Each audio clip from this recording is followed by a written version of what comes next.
All right. So good afternoon, everyone. Ahmad, can you hear me? Good afternoon. Yes, I can hear you clearly. Good afternoon, everyone. Can you hear me? Yes, yes, yes, I can. I Perfect, can. perfect, perfect. Excellent. And Bobby, can you hear us? I don't think I could see you yet, eh? Yes, yes. I'm gonna turn on the video right now. I can hear you guys loud and clear though. Perfect. Excellent. There you Good are. lighting. Hey, Bobby, Good welcome. Yeah, lighting, good lighting. nice and clear. Excellent, excellent. So we pride ourselves on starting on time. We have about 50 registrants, and they'll come in slowly, I'm sure, but we don't want to lose too much time on the agenda. So I would like to welcome everyone to I think it's the fourth. Is it the fourth one, Ahmad? Fourth session, my brother. We are getting Oh, ahead of ourselves. Four. man. I still remember My when this gosh. was an idea, Ahmad. I know, right? What a Ooh, time.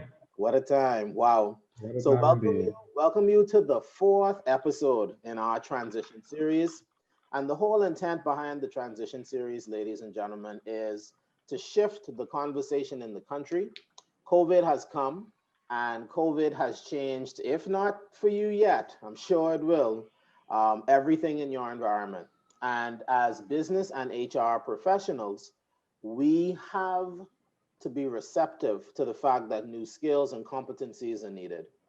And in this transition series, we cover 10 of those competencies that we feel are now relevant. Now, before we get into all of that, I do want to play our series intro. So allow me to do that, and then we will tell you some more about why we are here. So let's do that very, very quickly. Our world has changed, and that has impacted the way that we live and the way that we work. And as we look over the changes that we've gone through over the past year, we have to stop and say, do the skills that we have now still allow us to be effective in this new normal? Can we perform at our best? And the answer is no. We need to have new skills, new competencies in order to be effective in this new normal. And through this workshop series, we will cover 10 competencies that will allow us to achieve excellence and to maintain high performance. If the world has shifted and adapted, we too need to shift, adapt, and transition. Welcome to the Transition Series.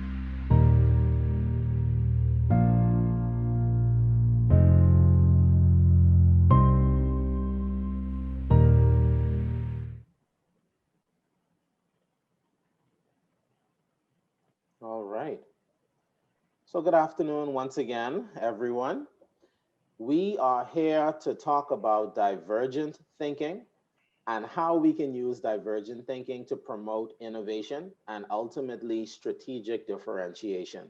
I'd like to welcome all of our local participants here from the Bahamas, whether you are in Nassau or whether you're participating from a family island.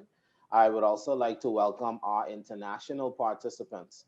When we did the previous series, which we called the C3 series, we had participants literally from all over the world. I mean, Malaysia, the UK, Spain, Canada, Africa, more specifically Tanzania. So we know that we have participants on the line that are international, and we welcome you and thank you for your time today. My name is Wellington Hepburn, and I am the president of Wellington Hepburn International, which is a personal development company in town. And later on in our webinar, you'll hear a little bit more about what my company does. Before I hand it over to Ahmad, I do want to set a few meeting guidelines. So we would encourage you, please, to keep your mics on mute. If you unknowingly take your mic off of mute, between Ahmad and I, we will mute it so that we don't have any disturbances in the information that will be shared.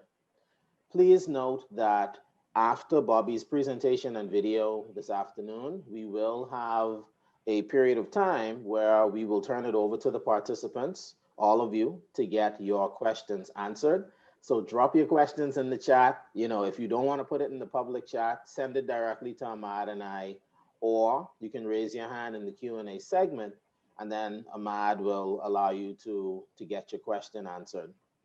We haven't had this for a while, but I think I'll mention it anyway. Earlier, when COVID had first hit the Bahamas, we had some instances of Zoom bombing, which essentially were individuals jumping on Zoom meetings and doing unsavory things when they weren't supposed to be a part of the meeting.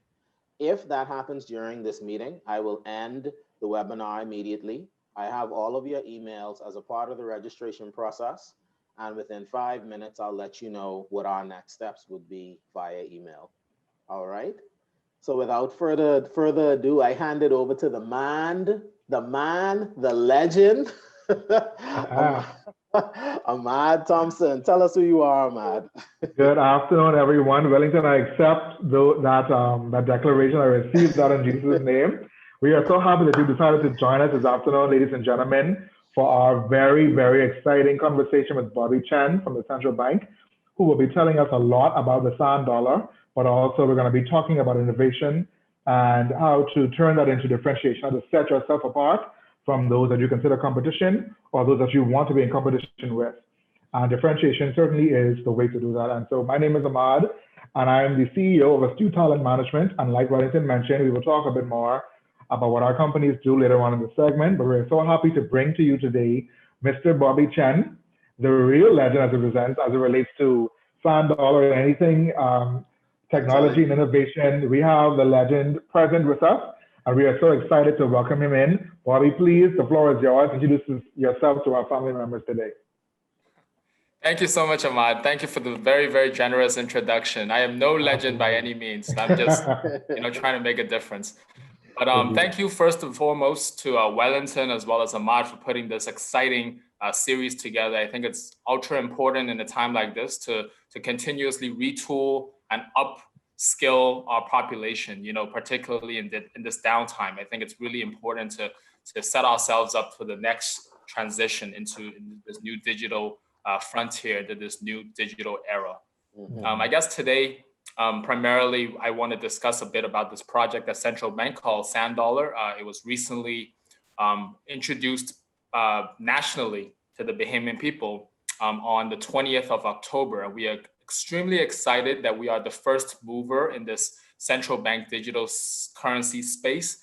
We are certainly setting the tone for other even more developed economies to follow. So this is a very important hallmark digital innovation that we are doing, and in line with the theme of innovation, I think this is a really great topic to cover. And thank you for the apropos timing as well as the invitation. Absolutely, Bobby. It's a pleasure to have you with us and thank you. Talk about innovation, right? To be the first, to be the trendsetters, to be the ones that are leading the world economies with this type of initiative is phenomenal, and it's a great blessing to have you here with us this afternoon. So we thank you so much for being here, Bobby. Ladies and gentlemen, if you've been with us since session 1 or since episode 1, you know that we are on our 4th episode. Time is very quickly moving by, and it's literally mind-blowing that we are already on our 4th episode, Wellington. I can't believe it. Yeah, that's crazy. I want to say thank you for those that have stuck with us for the last 4 episodes and will be here for the next 6. We are grateful for your participation and for your availing yourselves on a Sunday afternoon. But you log on anyway, so it don't matter. You're in good company and you're in the right place to be. We're excited to have you here. I just want to remind you, for those of you that have been following us, and for those of you that have taken the time to join us for the first time, why WHI and ATM have partnered together. And it is no small feat for companies in the Bahamas to join forces, but it is certainly one that both Wellington and I pride ourselves in having done, because we both believe in presenting opportunities for everyone to learn, to empower themselves, and to get better every day. We both find passion in helping people and to bringing this nation to the world, and then by extension, bringing the world to the nation. And it's so important that we do this together. And it's a great honor and pleasure to be a part of this journey with you, Wellington. And I'm excited for the work that we have done and for that which is to come. So we thank you again for joining us. And that is why WHI and ATM have partnered. And then as we talk a bit more about the transition itself, we started with the power of resilience, because again, coming from or emerging from this COVID-19 environment, that is necessary, right? Being able to pick up where you left off, to bounce back, to bend and not break is necessary. And we talked a lot about that in our first session with Rob Aaron Brown. We then moved on to the execution difference, which was very important. We then moved into enterprise risk management, and here we are today with divergent thinking. And we're going to cover a lot more topics: collaboration culture, becoming a lifelong learner, the data literacy era, because everything is virtual now. We're doing everything through our computer screen or via our mobile devices. And then we're going to end with strategic leadership. And so we're just happy that you've joined us, and we hope to see you as we continue to transition into the way forward for our series. So thank you very much again for being here. Absolutely, absolutely. So without further ado, we will hand it over to Bobby to take us through a presentation that he's prepared, which will provide an overview of the Sand Dollar project. And then immediately after that presentation, Bobby has a short video that he will share.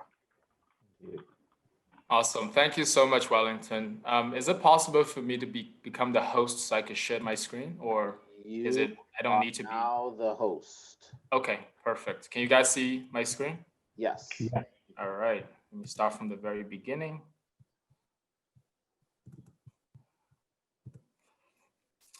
All right, so I'm gonna do this presentation on behalf of Central Bank on our new digital currency initiative.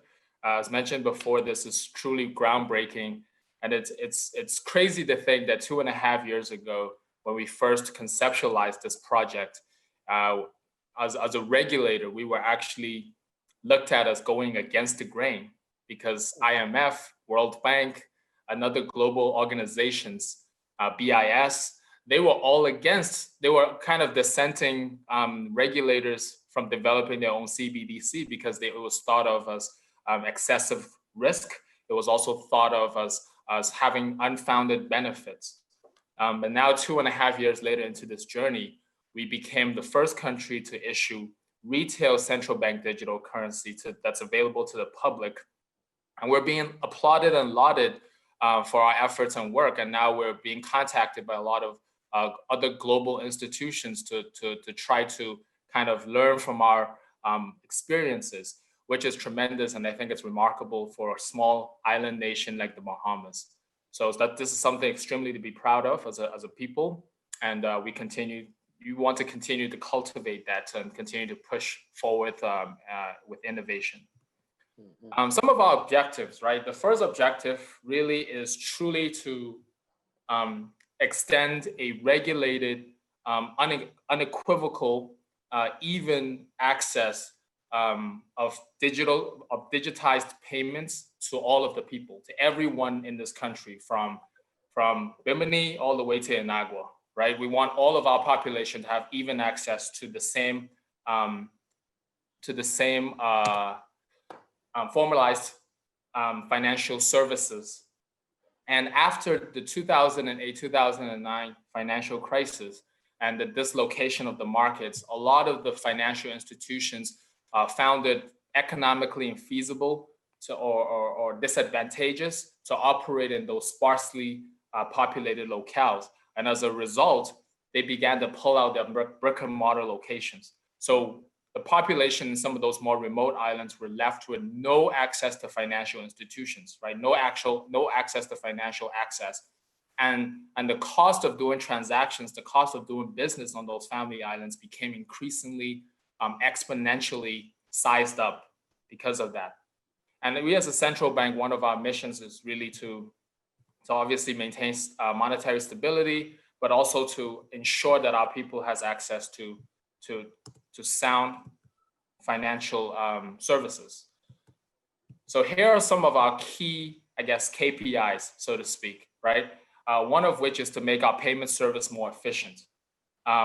Secondly, to achieve greater financial inclusion, to ensure that everyone from all walks of life in the Bahamas, whether you're an undocumented immigrant, whether you're a criminal, or whether you're a multi-million-dollar business person, they all have equal access to this thing called Sand Dollar. And it is aimed to replicate the availability of cash, of the same substrates that's in your pocket, right? Anyone is allowed to carry cash, anyone is allowed access to cash, regardless of status. And then thirdly, we want to have non-discriminatory access without regards for immigration and residential status, as mentioned. And lastly, as an offshore banking sort of hub, right, for the Caribbean and for North and Central America, we aim to also strengthen our national defense against AML, against counterfeiting, against other illicit activities that are currently being perpetuated by cash, and to put ourselves in a much better regulatory stance and posture within the global economics arena. So these are sort of our 4 key objectives that we aim to achieve.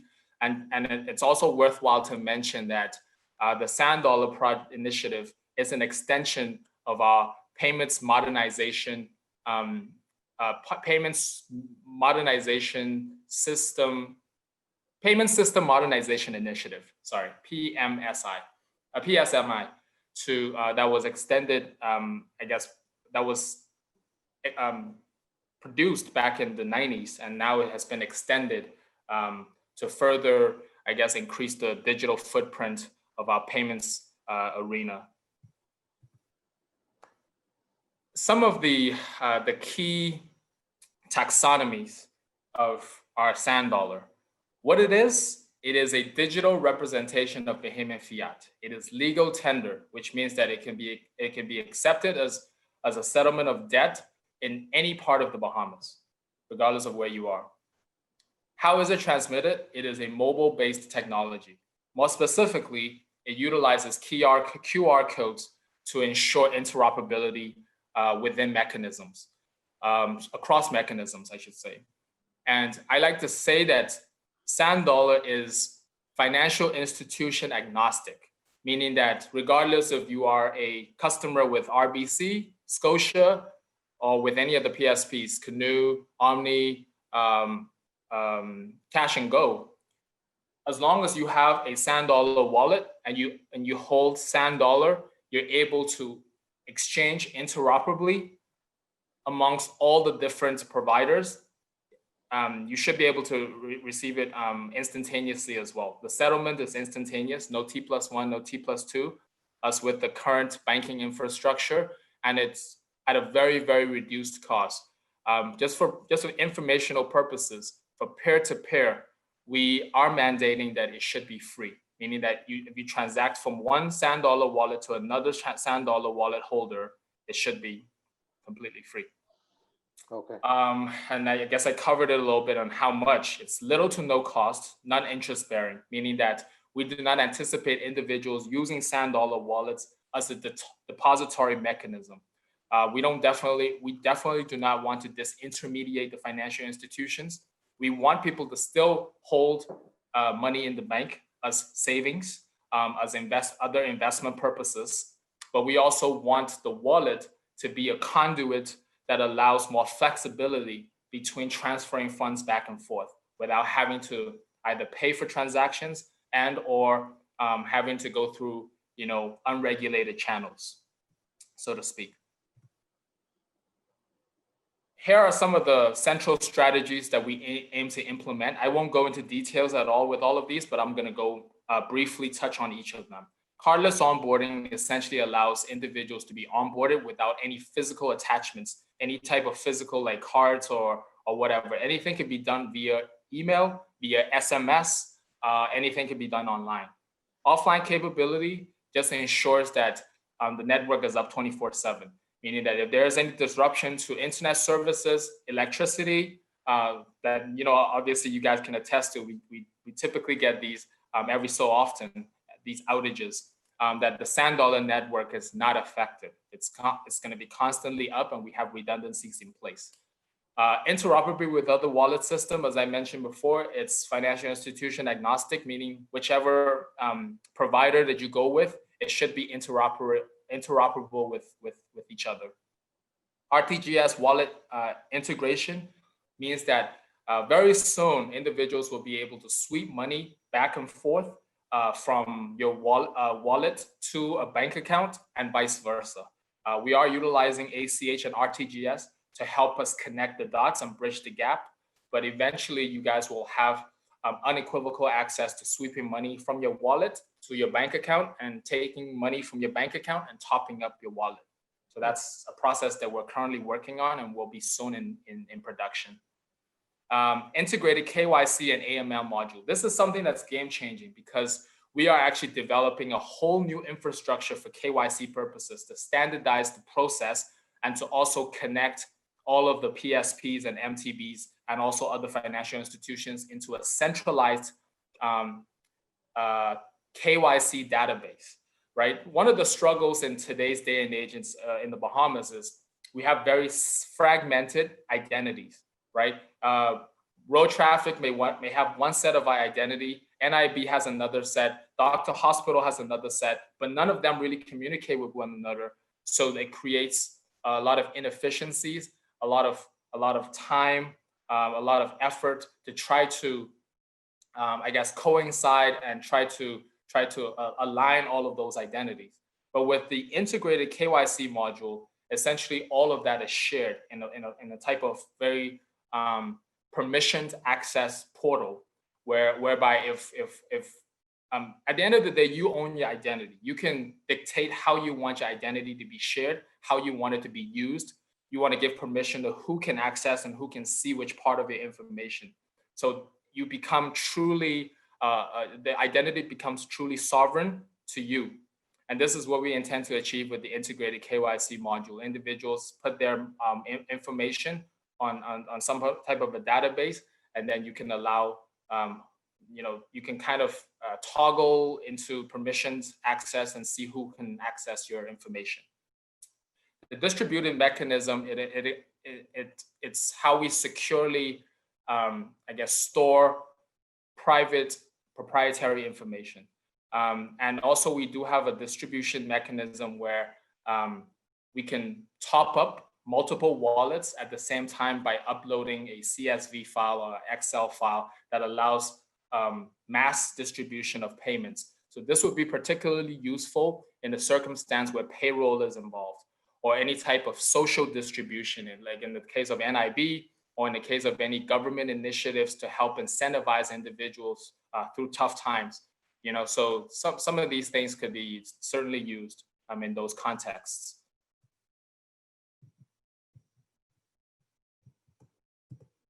Who can use it? Okay, 1 second. Okay. So there are 3 tiers, 3 types of users we anticipate. 1, commercial users. 2, individuals with low wallet ceilings. I'm going to actually go through these 3 tiers in more detail on the next slides. But high level wise, businesses are allowed, self-employed individuals, just regular individuals with low level of due diligence and low wallet ceilings, as well as non-residents and visitors that is looking to perhaps cash in and out of sand dollars as they visit the country and as they depart. So these are the tiers. We have 3 primary tiers at the moment, which is the basic, the regular, and the advanced. In the most rudimentary form of KYC, we require really no identification, right? You just have to really put your name, your email address, and your phone number. These are all self-reported. There's no verifications. You're allowed $500 of holding limit, as well as $1,500 per month of outgoing transactional limit. This tier is really for those individuals who may not feel comfortable reporting their identity, who may not want to be, identified, and or even the visitors who may just come in for an interim period of time that may not be, using this wallet for a long period of time. So this is where this tier speaks to. The second tier is the regular tier. This is the tier that we anticipate most Bahamians to reside in because it allows a holding limit of $5,000 and a transactional limit of actually $120,000 per year. It's $10,000 per month of outgoing spending limit. There's a little arrow on the screen there, so I'll look to correct that. But this tier requires one form of government issued ID, just one form, which is I guess synonymous with the simplified due diligence process of opening up a bank account now. whereby you are only required one form of government issued ID. The third tier is reserved for businesses with high transactional needs, as well as high net worth individuals that may have a justified use case to transact in that range. The holding limit is anywhere from $8,000 to $1 million, and the transactional limit is on a case-by-case basis. You have to provide further proof, perhaps your VAT return, to justify the spending limit. And just something worthwhile to note is that even if you're a business, but you aim to spend perhaps, or maybe aim to hold less than $8,000 in your wallet, you can also just sign up for a regular tier. We anticipate a lot of the, the mom and pop shops, the maybe the fishermen, or maybe the e-commerce, businesses to just reside in tier 2, because they may just have a need to only transact $120,000 a year, and they don't need to go into that more enhanced due diligence process. So we find that this spectrum is well suited for promoting financial inclusion, because we want individuals to have access to this regardless of your legal status, regardless of your business case, regardless of your general financial status. We want everyone to have access, but you can determine your own tier. You define what you need from sand dollars, and you can sign up for a commensurate amount of transactional limits.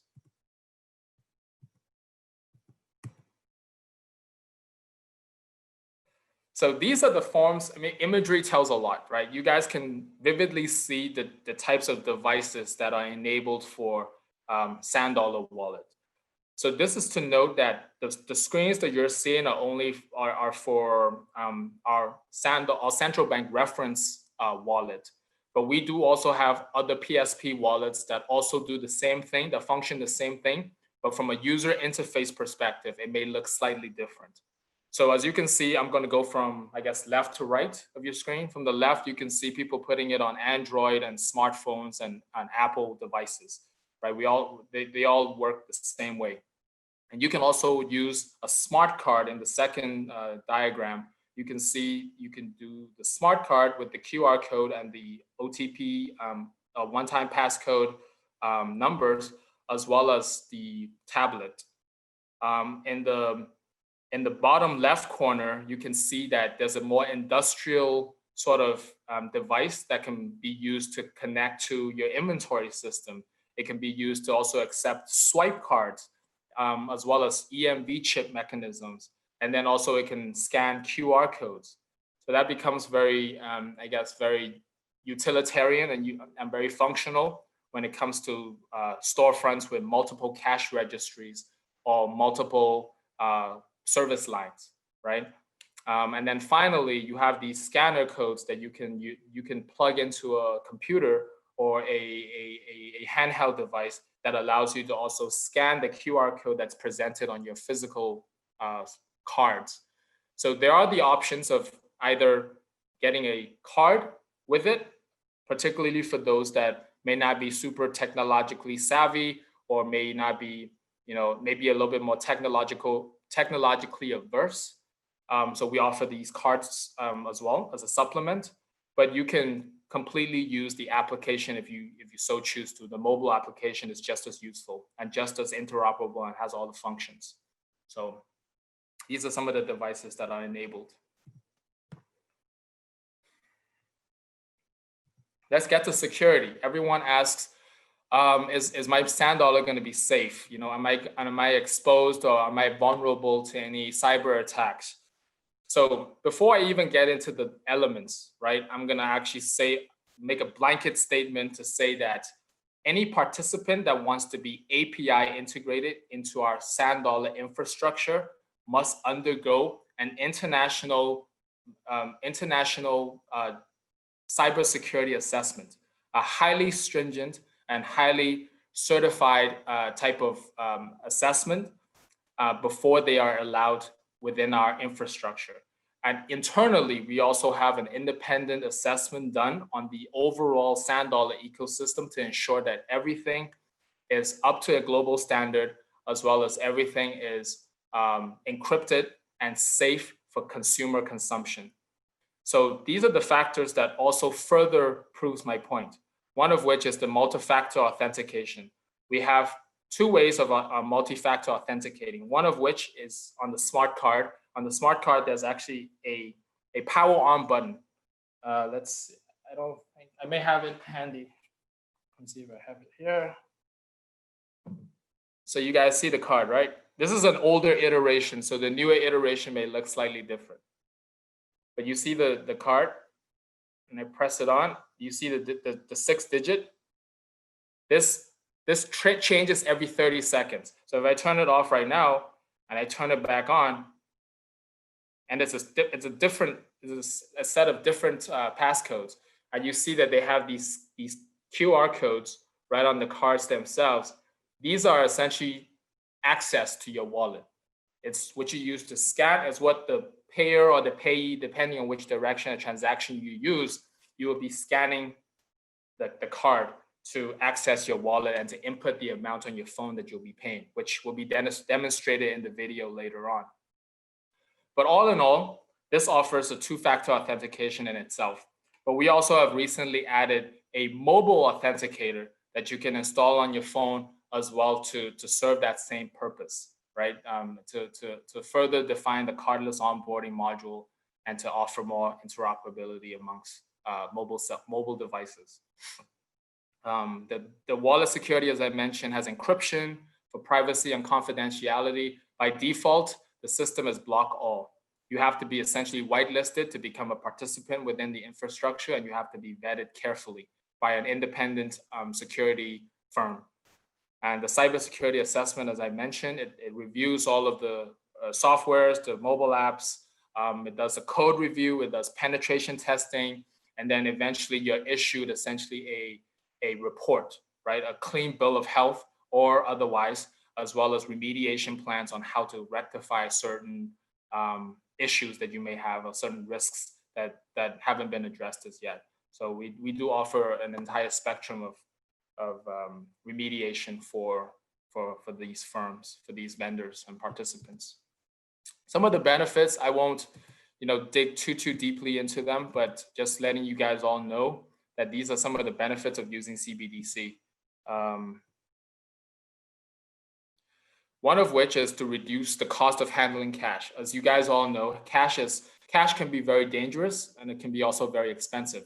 In times like these, cash poses a lot of physical risk, physical harm due to burglaries, also theft by employment, and all these different criminal activities and illicit activities that may be perpetuated. So Sand Dollar essentially eliminates part of that. It also creates a fully auditable trail to ensure that that you have a good record, a good ledger keeping of all of your financial activities, whether it be for budgeting purposes, for savings purposes, or for any business that needs accounting, that has the accounting needs behind their business operations. This is something that's very useful. Lower merchant fees than other electronic payments. Right now, credit cards, debit cards, they all charge a certain nominal fee for usage. With Sand Dollars, we aim to reduce that drastically by extending a free sort of payments rail for every participant, every financial institutions to use. And faster settlement, as mentioned before, there's no need to wait for T+1, T+2 for your funds to settle, for you to see into your bank statements. You're able to see an auditable trail right in the palm of your hands as soon as the transaction is executed and approved. It's approved and executed. So here are some of the financial institutions that we have authorized to date to be enabled to use for Sand Dollars. I'm going to go through the list briefly. It's Omni Financials. We have Canoe Pays. We have Cash and Go. We have MoneyMax, Mobile Assist, and SunCash. Any of those institutions can onboard you and provide you a Sand Dollar wallet for access. And they are also able to top you up with funds if you need to, So these are the current lists, but we anticipate that in our second round and second iteration of assessments, we will be onboarding more financial institutions onto the list. Eventually, it is our goal to have all the financial institutions onboarded and be enabled for sand dollar transactions. So stay tuned. And with that being said, I'm going to hold off the questions and play the video first. So once we finish the videos, I'm going to open the floor up for any additional questions. Can you guys still see my screen? Yes, we can. Yes, we can.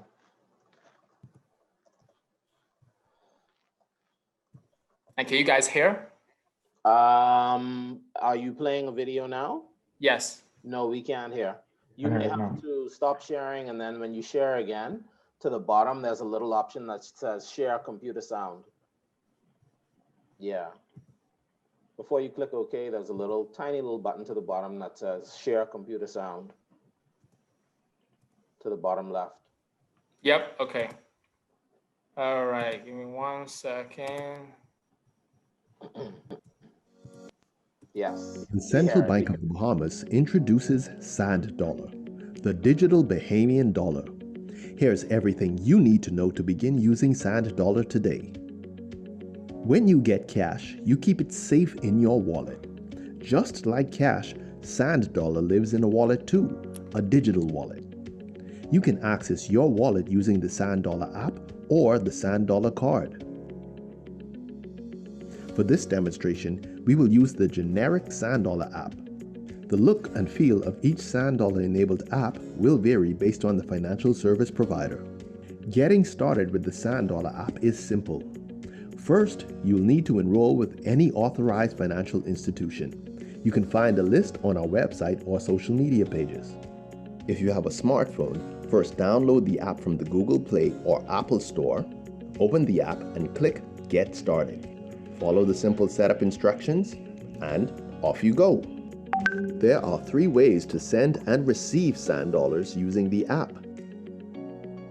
The first way to send sand dollars is to scan the recipient's QR code. Here's how to do it. Open the app, confirm your identity using the 4-digit code you made during setup, or using biometrics by scanning your face or fingerprint. Hit Send. You can now scan the recipient's printed or on-screen QR code. If your recipient is also using the app, make sure they hit the Receive button on their device. Enter the amount you want to send. Hit the Authenticate and Send button. Confirm your identity using biometrics or by re-entering your 4-digit device code, and you're set. Transaction complete. Hit Return to Wallet to see your updated balance and the transaction confirmation. The second way to send sand dollars using the app is to send to a wallet address. Every sand dollar wallet is assigned a unique 12-digit address. Think of it as an ID. Follow these steps to send to an address. Open the app, confirm your identity, hit Send, hit Send to Address. Enter how much you want to send. Enter the recipient's unique 12-digit address.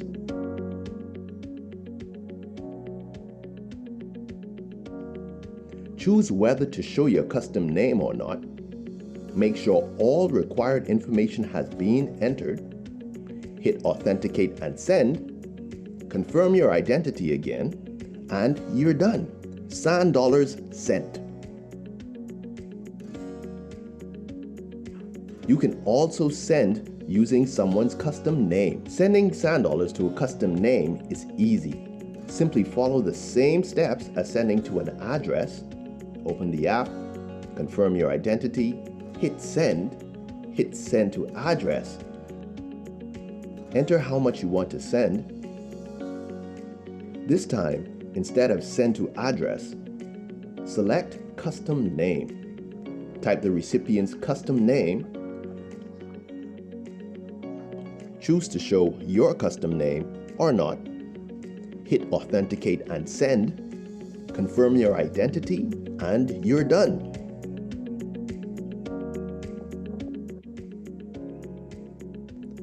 Finally, if you don't have a smartphone, no problem. Our Sand Dollar card is all you need. Here's how to send from your card to a recipient who is using the app. The user with the Sand Dollar app must first hit Receive. Then select Scan Card. The recipient enters the transaction amount. The cardholder will then power on their Sand Dollar card, making sure the one-time password is visible.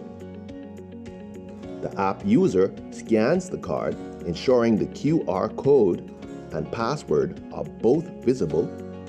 The cardholder then confirms the transaction by entering their 6-digit PIN, and you're good to go. Sand Dollar is here to make life easier. It's flexible, easy to use, and for everyone. Contact us to learn more about Sand Dollar today. Wow. Excellent. Excellent.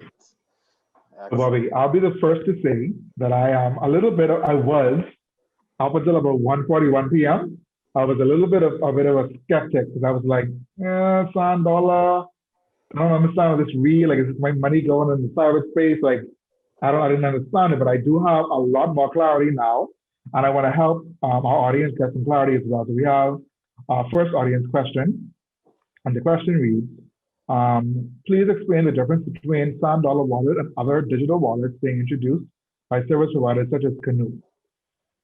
Is there a difference, and if there is, can you please explain it to our audience? From a usability perspective, it will be different just purely by design, right? The way we designed it is for the most rudimentary basic needs of transacting from one wallet to another wallet. But if you use Canoe, if you use Omni, they have other functionalities that's built on top to I guess create more value within their ecosystem, within the Canoe ecosystem, within the Omni ecosystem. They also have ability to add on a credit card and a debit card, right? To be able to top up your Sand Dollar wallet. And they also offer, I think, discounts on certain vendors that accept Canoe Pays, as well as customer loyalty points, as well as, I think, even being able to find locations that do accept Canoe and stuff like that. So there are like bells and whistles that are added onto those proprietary platforms. But I would say from a to not get too technical, but from a very conceptual standpoint, the Sand Dollar wallet that we offer as a reference wallet is a sovereign wallet, meaning that you actually have ownership of that wallet. But with the Canoe and the Omni wallets, you're essentially creating an account under their umbrella. So you're creating a custodial account, meaning that you are essentially creating a subset of a wallet within their ecosystem, meaning that you have to join Canoe Pay to become a member of that ecosystem, and then you're issued a wallet, right? And that wallet is held within their custody. So that's the primary difference, but I would say it's similar to how you hold a bank account in Scotia, right? And RBC. Those are like custodian relationships that you have with your financial institution, which is the same as Canoe. But with Sand Dollar, the reference app is when you download it, it's yours. You know, there's no oversight in financial institution that controls that. Okay, that question was answered clearly according to Kevin. So thank you so much, which is the person who asked the question. So, Bobby, when you think about the term innovation, how do you define that term, right? And then, like, what were the steps that the central bank took to develop its innovative technical like this particular project? Like, what did that process look like, smell like, sound like? So first, how do you define innovation? And then, what was the steps that the central bank took to bring this project to fruition? That's a very, very good question, Ahmad. Very, very conceptual as well in nature. I would say innovation, in my humble definition, is looking to put in an application of something that is novel, something that hasn't been done before, that pushes the envelope, and it creates more value in our society. and it also addresses some type of gap. And I would say that innovation comes from curiosity, being curious and inquisitive of the world around us, Yes. and to see that there's a need and to satisfy that need that hasn't been done before. Sand dollar is often being credited as a disruptive technology, meaning that it changes the game. It really flips things upside down, and it really creates a new dynamic, a paradigm shift in the way people think, in the way people act, and in the way that we respond to a demand. And I think for us, the innovation was bred out of a necessity. It was really that the people in our family islands weren't getting enough attention from I guess the attention and access to stable and formalized financial services. So we had to really step in and to really try to reduce the cost of transaction, as well as offer a more holistic, a more future-proof solution to modernizing and revolutionizing our payments landscape. In terms of how we developed this idea, I have to give a lot of credit to my boss, Governor John Roll, for being a trailblazer. He is really the mastermind. I cannot take any credit for thinking of this idea, because he was actually inspired in one of the forums, in one of the global forums that he had attended. And at that time, it was very, very, still very green and very young, this idea of CBDC. But he took it back and he really wanted to do it in the Bahamas and use the Bahamas as a testing environment. And that was when I was brought into the equation. And at the time, I had a lot of curiosity and I had a lot of interest in cryptocurrency, blockchain, and all of that sort of digital currency environment. And then I started doing more research on what CBDC is. And we collectively as a central bank really took some learning experiences, some heuristic learning from other countries that were developing CBDCs at the time, and really took note of different projects that were ongoing at the time, specifically from Singapore, Canada, UK. They were all doing research on their own version of central bank digital currency. We took all of that, really encapsulated that into a white paper, and then we went to tender on the market for the best suited technology provider. Unfortunately, we were able to marry with a very apropos and very competent provider in NZIA that was able to deliver what we had asked them to do. So I think that is the entire scope of our innovations right there. Perfect. Bobby, as you were speaking, you mentioned three terms that both Wellington and I smiled when we heard them. The first was disrupt. Yeah. That was your second point. The first was curiosity, because Wellington and I both have a very intuitive mind, and we also want to see what's next and what else is there to do. So we both smiled at the same time, and then you used the term paradigm shift. And I believe that in our private conversations, Wellington and I have used terms similar to that very often, because that's what's required right now in order to differentiate yourself.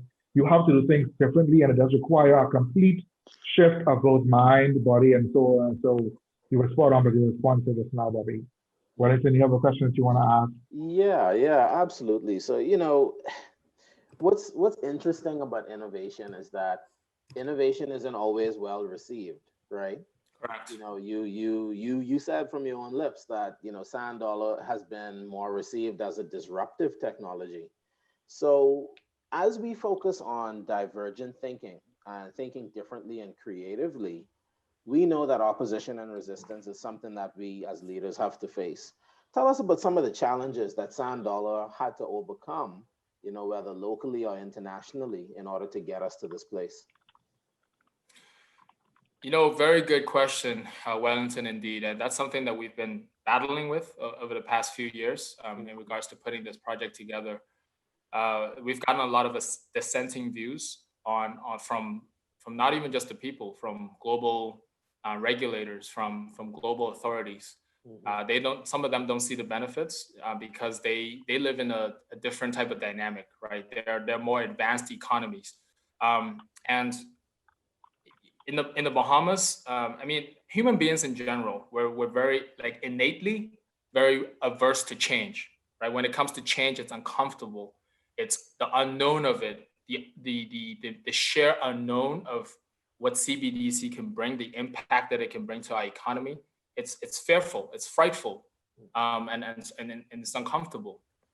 I would say that, you know, sometimes in order to leapfrog, we have to engender change in order to advance in our economy, in order to advance in our status quo.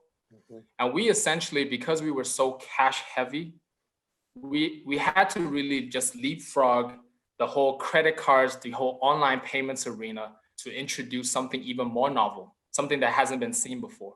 Because we could have easily gone down the route of popularizing credit card payments, right? Adding an ABM or a credit card swipe in every store, in every storefront, in the hands of every individual. But that wouldn't be future-proof because we're already 20 years behind when it comes to this kind of adoption. We're already 20 years behind in terms of this implementation.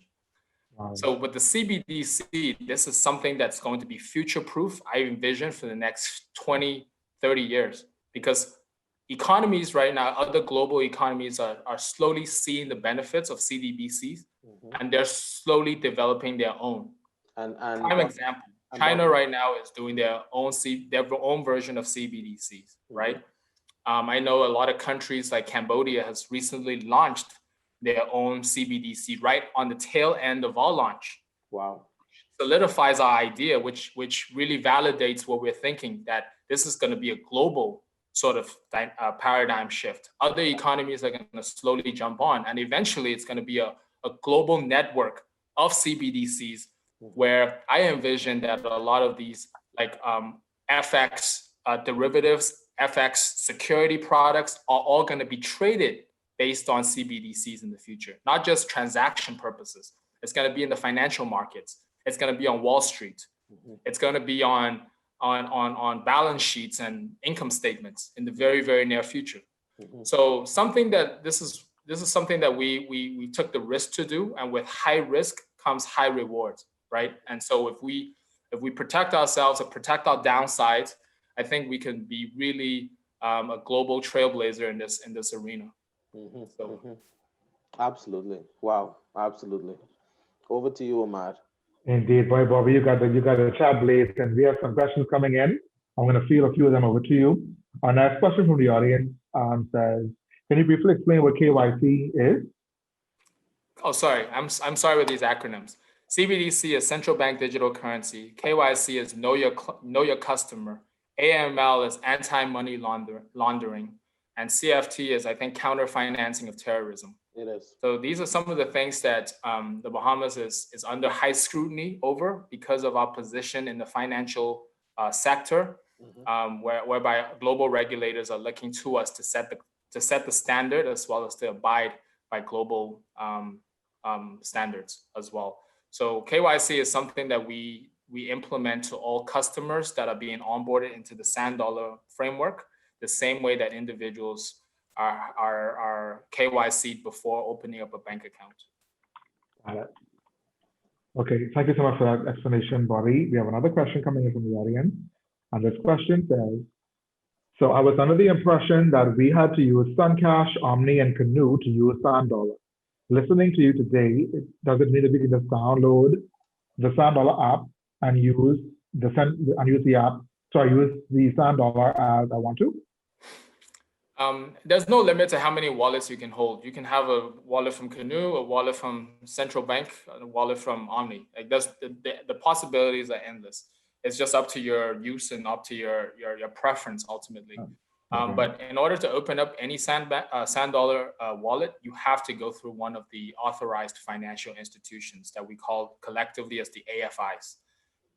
They are supervised financial entities by the central bank, and they are now approved to disseminate and to onboard Sand Dollar users.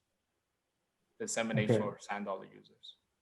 I hope that answers your question. That came from Christian Dean in the audience. The next question we have is explain holding limits. What does that mean? I think that was on the slide you were talking about how the different tiers. Yeah. Okay. So the holding limit is how the amount of money, the nominal amount, essentially the nominal ceiling that you're allowed to hold in your wallet at any given moment. You cannot cross that threshold. The system will automatically stop you out or short circuit you from adding more money into your account if you have not crossed that KYC standard to the next tier. The rationale behind that is to really provide some type of a limit to our risk exposure, to not allow any type of circumvention of our KYC rules and AML standards.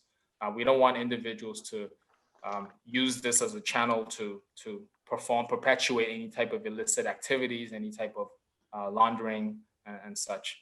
So that's just to really limit our exposure. So to clarify that then, Bobby, that's just like when the bank would ask you, how much do you anticipate depositing to your account on a monthly basis? Correct. And when you give that figure, then if there's any activity that exceeds that amount, they would ask some source of funds, or they would call you in to verify or clarify what's going on. Except our limits have hard limits. So with the 500, it's hard and fast. With 5,000, it's hard and fast. If you want to go above that limit, you can certainly apply for a more advanced KYC standard that will require more documentations to be presented for you to justify the need.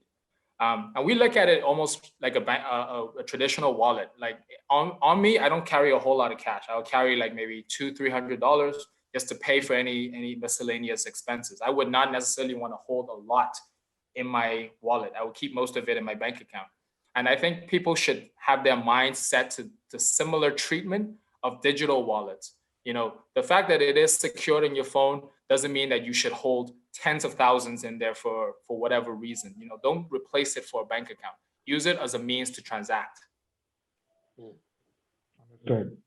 Okay, Bobby. So in keeping with time, probably in the audience, we're going to take 2 more questions from the audience, and I'm going to post in our chat just another bit of resource that you can use to funnel your questions through to the central bank to get them clarified as well. But, and to keep time, well, we have 1 or 2 more questions. The next question is, when the ACH RTGS swap is enabled, will business be able to pay their vendors at any bank directly? Yes, that's our ultimate goal. You know, we anticipate seamless interoperability between bank accounts as well. Okay.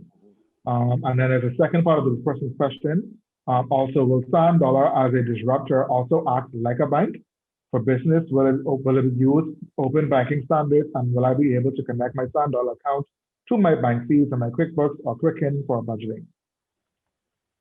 So the simple answer is yes, you would be. But I would tread the answer very cautiously to say that we are not looking to disintermediate the banks. We still want a bank to play a role as the depository agent, as the depository mechanism for the populace. However, we do anticipate that innovators and fintech providers will develop their own front-end solutions to tie into QuickBooks or to tie into their POS systems, to tie into inventory systems, to create that seamless interoperability between ledger keeping of your Sand Dollar transactions, as well as any type of inventory, any type of accounting needs there are. But we as a central bank, we do not intend to do that. We're just offering the platform, we're offering the gateway, and we're offering the medium of exchange, which is the Sand Dollar. You know, one thing that is noteworthy is that central bank is still at the helm of creating currency.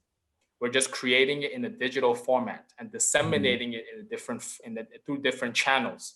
We're not, you know, trying to come in and disrupt the fintech solutions. We're not looking to disintermediate the financial institutions. We're looking to just create a platform through which other innovators and other financial institutions can build solutions to better service their clientele.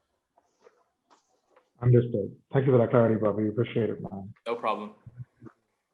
Absolutely. So, you know, Bobby, this presentation has been a major eye opener for me, you know, because I've been lightly following the Sand Dollar project, at least based on what you guys have shared with the public. But this has been a tremendous eye opener. I have two final questions. One is a follow-up question to a question Ahmad proposed. Is will Sand Dollar at any point be able to facilitate international payments? I'm surprised no one asked that. I'm wondering.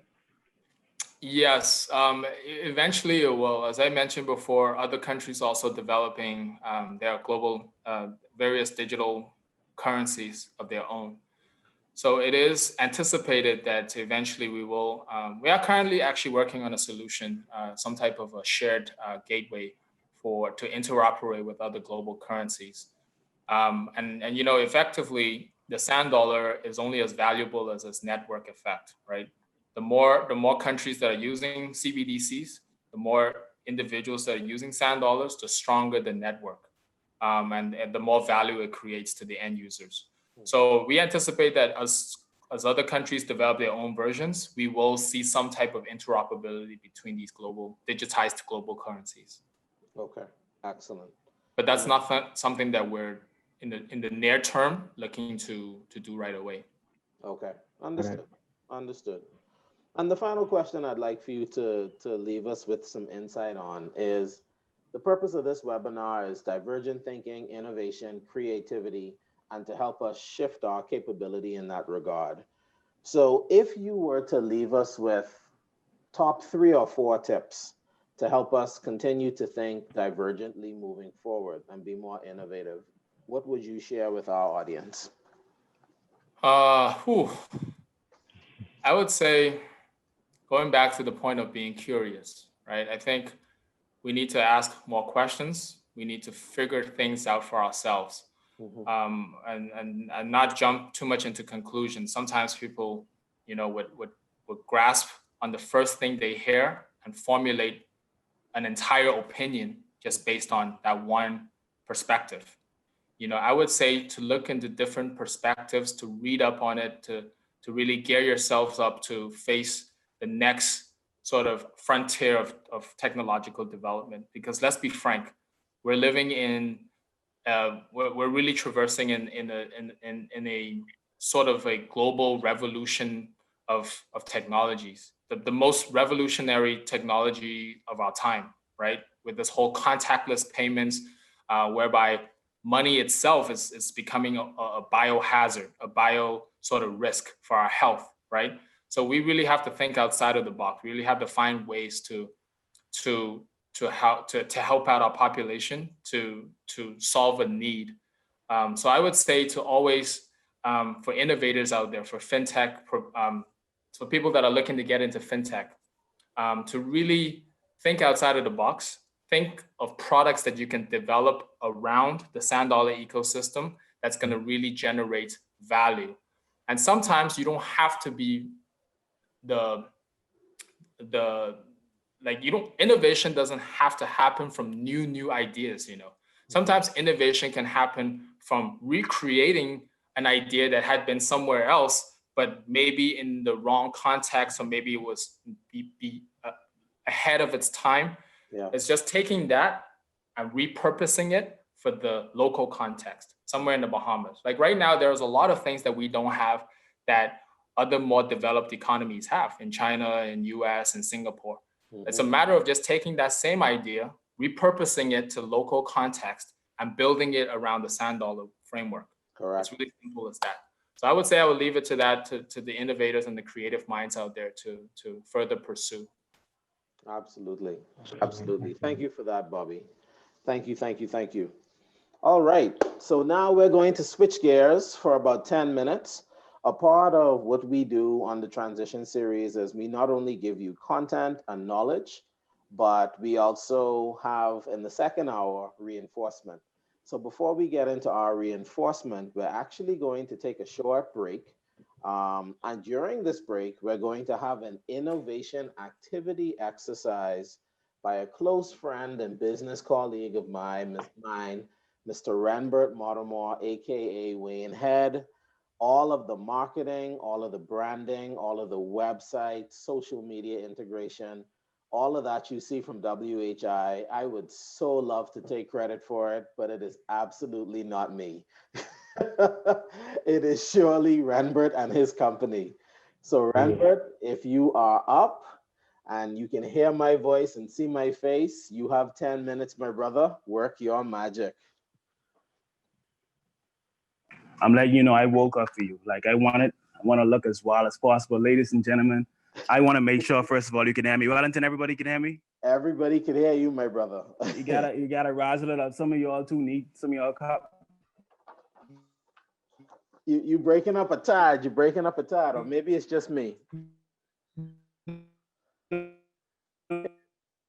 Ahmad, is he breaking up on your side? Yeah, I am getting some delay as well. Yeah. Okay, Ran, you breaking up a little bit. I think its energy kind of shut the airways for a minute there. I mean, I don't know.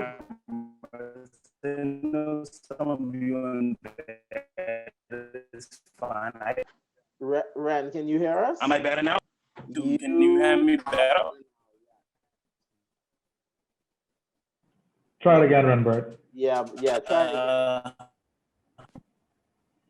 You can hear me? No, you're breaking up. Still coming in a bit delayed. Yeah, still coming in a bit delayed.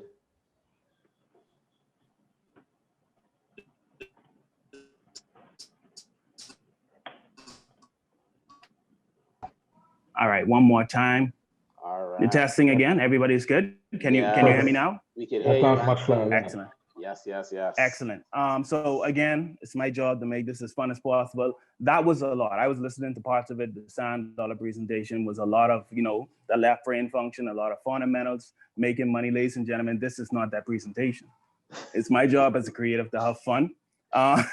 So we're gonna get started straight into it. And you're gonna have a little bit of fun. I only have 10 minutes, so let me start the clock. And I hope everybody's good, man. Wellington, you're doing a great job. I'm always happy to see your success and happy to bring this platform to help others, man. So first of all, you can call me Ren in this presentation. Anybody want to be formal, that's your business, but I'm here. Ren is your friend until the end. And today we're going to be talking about the before you draw, you need to sharpen your saw. And I know a lot of people might be hearing that and say sharpen the saw. It sounds familiar. It is. It is 100% geared toward what I've learned in the principles of the Stephen Covey model of sharpening your saw. And surprisingly, a lot of people in this time, especially COVID-19, have forgotten to sharpen the saw. They have taken the extra hours and sat and said, hey, I don't know what to do all this extra time. You're supposed to sharpen that saw. You're supposed to re-innovate yourself. And of course, come with creative approaches so you can better yourself. So for me, I want everybody to take a moment. You're gonna get, hopefully, Wellington get you, but you're gonna find a piece of paper and just a pen. If you're taking notes, this is gonna be very easy. Ren, I absolutely did not get them. I am so sorry. Well, because we have time, I don't wanna go over, but imagine that you have a paper and pen then. And if you have it, you can do this exercise. They could get it, Ren, they could get it. I mean, guys, you're all home, you're all on lockdown. Go to your printer, have a piece of paper, and tell me when everybody's hand is raised. Yes. Tell me when everyone's hand is raised. Raise when you get your paper and your pen. And I'm taking back my 2 minutes. I'm just joking. I'm joking.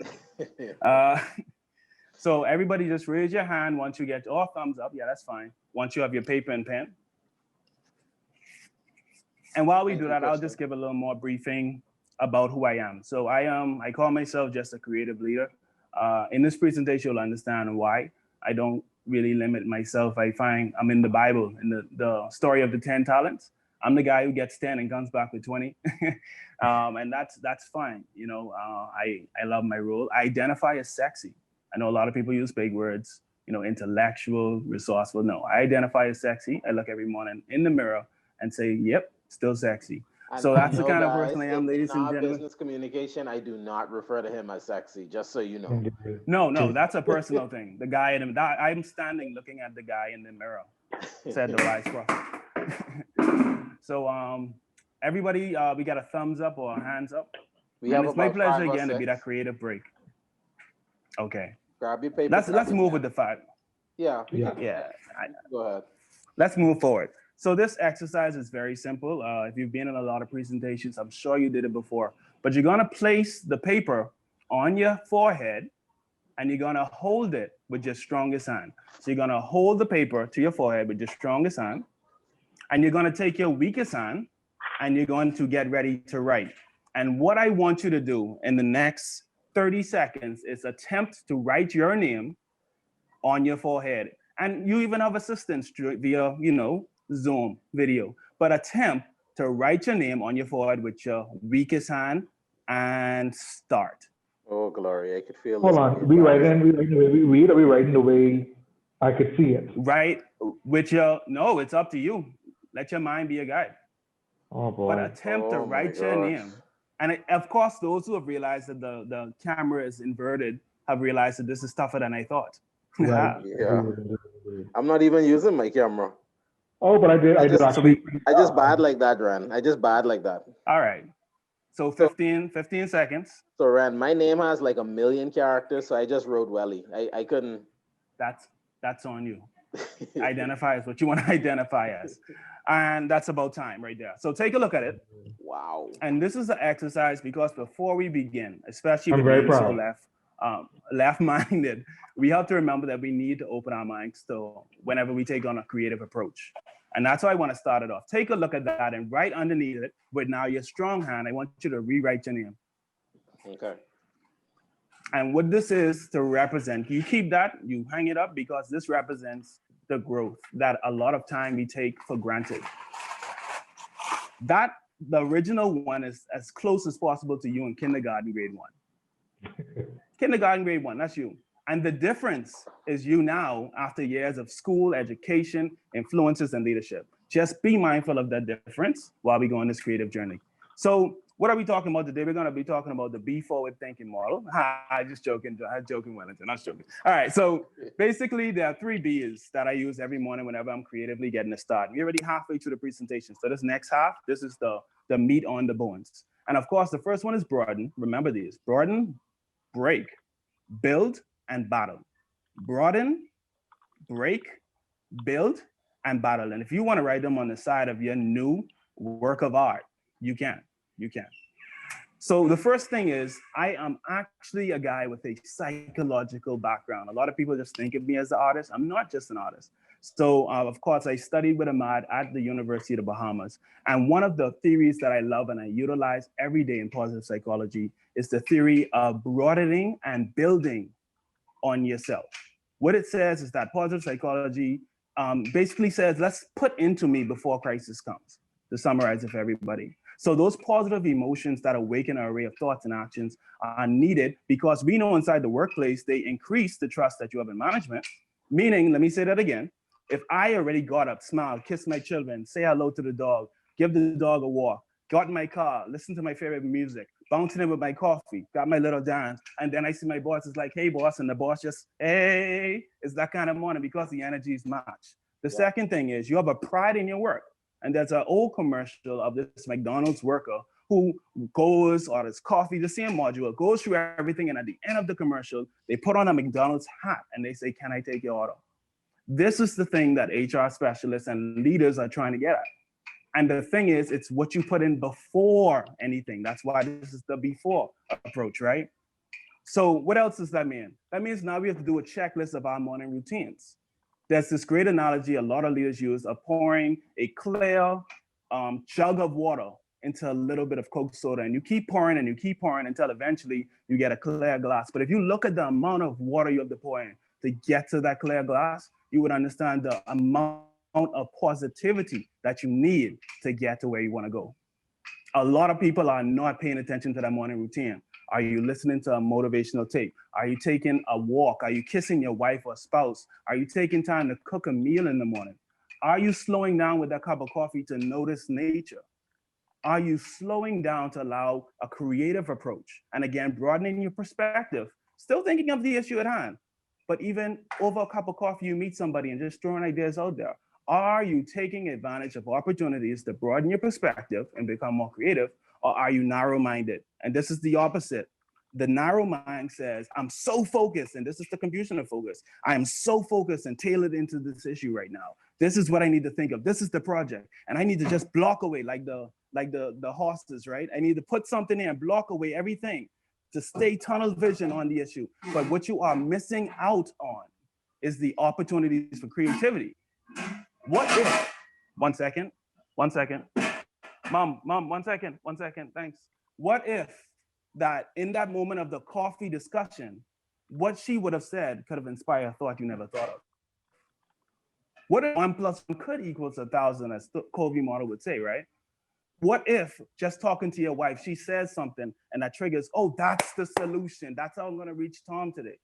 You're missing out on opportunities. Our final 3 minutes. So the next thing we gotta do is break it down. And this is one I love to say to my artists, right? Think of creativity as a river that flows. It flows, but the thing is, most of us at this age are full of boulders. Our creative flow is coming, but it's not as much as it used to be. And if you want to understand how serious this is, young children have their knack. Everybody inside it would say, I can't draw, I don't need to listen to this artist. Before anybody stopped you, every one of you drew on a wall. And your mother had to tell you stop. She spanked you, she said, stop it. Somebody said, stop it. But now you look at artists around the world drawing on walls and getting paid most, like up to 6 figures for drawing on walls, all because somebody didn't put a bowler that said, stop that. Now, I'm not saying some bowlers aren't needed. Like, I don't want to touch fire and get burned. But when it comes to creativity, before you look at everybody else, ask yourself, why am I stopping myself from thinking like this? Why didn't I start that one idea when COVID started that I had? Why did I have to wait to see so much free seminars before I thought, oh, I thought of that first. What is your bowler? And you have to break that down in order to get to a solution. We're coming up to our last 2 minutes. And of course, the next thing I have to tell you is build new ladders. See, the thing is, whenever people think of the goal, they think of one ladder to get there. I'm going to use this one ladder to get to my peak, this one ladder to reach my goal, to reach this person. But one thing I can tell you as a creative is there are many ladders. There are different approaches, different sides to the houses. And people like me, I'm thinking so creatively, I'm lazy. I'm gonna put one ladder where I need to come up. The next ladder is gonna be on the next side. I'm gonna buy 2 ladders. So when I'm done with the project, I don't even wanna walk back over the house. I don't wanna cause the next part of the house roof to drop. I wanna come lazy and just come straight off when I'm done with the project. Because if you look at success and our approach to people, we would understand that there are multi ways to reach them. Maybe you need to activate your father tendencies, your mother tendencies to reach that person who needs nourishing. Maybe you need to ask about their lives. And some of us have psychological backgrounds to get to why we can reach a coalition, a cognitive and corporate success. Next, we have the battle for it. This is something I can relate personally to in my last 30 seconds is my approach to getting good as an artist is very simple. I draw. I have spent $10,000 flying to conferences. I've been named the world's fastest artist in 2007. I'm known throughout the world, and I've worked in many parts of the world drawing caricatures. But the secret is I only practice, correct, and push. Every morning I draw in the toilet. I draw, when I was at Atlantis as a manager, I used to even go in the stalls in my breaks to draw. That's all I did to get where I am right now. I drew consistently. The second thing is I made a definite decision. Anybody who read Think and Grow Rich knows this is it. And I know my time is up, but I made a definite decision to draw. And this is where procrastination is destroyed. If you have a decision to do something, literally Nike is giving you the $1 million solution, do it. But if you have boulders, you will procrastinate and think of every boulder that's stopping that creative process from really flowing, because there are big ones like you're never going to be good enough. And there are little ones like, oh, but I can't draw. And if you ever notice, if you look at the number 8, it's literally 2 circles. So I don't know why you're limiting yourself. You just draw 2 circles very easily when you do a number 8. So let's finish up, right? So my final tip is you have to decide that before you do anything every morning, you have to broaden your thinking. It's going to increase those creative resolutions. You have to break down those boulders because you need that creativity to flow. You need to build ladders. And this is the next creative thought that just came to me. Sometimes you need somebody to hold the ladder. You need to go up, but somebody needs to hold the ladder. Think about that. So 1 + 1 = 1,000. What if you get up on there? Oh, it's nighttime to shine. I'm the boss, but your ladder drops. Who is going to help you put that ladder back up? So you Yeah. got to Lord, think my about that Lord. win-win solutions. And then finally, you have the battle for it. And I have to put, Wellington, I know I didn't get your permission for this, but I have Go witnessed ahead. it. Go ahead. 2019, there were presenters that talked about a time where employees would be losing. The administrative assistants would become irrelevant. In 2020, this is a reality. And now we went from talking, and I can say this, we went from talking about one day doing a virtual disrupt HR to actually doing it. Yes. That's the difference between a decision and procrastination. That's the difference between a creative flow and a bull. And Wellington, I could talk our private business. Wellington is the person who would call you 1 o'clock in the morning and be like, boom, Brent, I have an idea. And I just be like, how do you know that I'm up? Like, how do you figure this out? Where is Rose? But at the end of the day, ladies and gentlemen, that's my presentation. That's my creative flow, my creative before to you guys. You can take it with you. Why do I call myself a creative? Because of many things. I'm an author, I'm an artist, a brand manager, brother, sister, not sister, mentor, teacher, and separately, I'm single. So if there is my future wife on this channel, I want you to know, baby, I'm waiting for you. But above all, you guys, it's my pleasure to present again. My name is Ren. It's nice to give a little creative flow, and I want to end with one of my favorite quotes, which is the jack of all trades is a master of none. Everybody knows this part, right? And this is where that negativity stops it. But when you really broaden, you could understand that there's more. For instance, the full quote is, oftentimes better than a master of one. We're living in an era where now we're telling employees, use your talents on the job. I have grew up in a working environment where they told me stop drawing on the job. Now, before I left on one of the places I used to work, they told me, how can we get you active as an artist on the job? I was like, do you know when I first came in, they told me never to draw on this job. Now y'all telling me to draw on? Like, make up your mind. What am I supposed to do? Wow. Wow. It's because now Wow. the mentality is changing. Creativity and innovation have become the charge. Yeah. So that's all I want to say, guys. Welcome to the age of wisdom, and now think differently. Thank you so much, Wellington.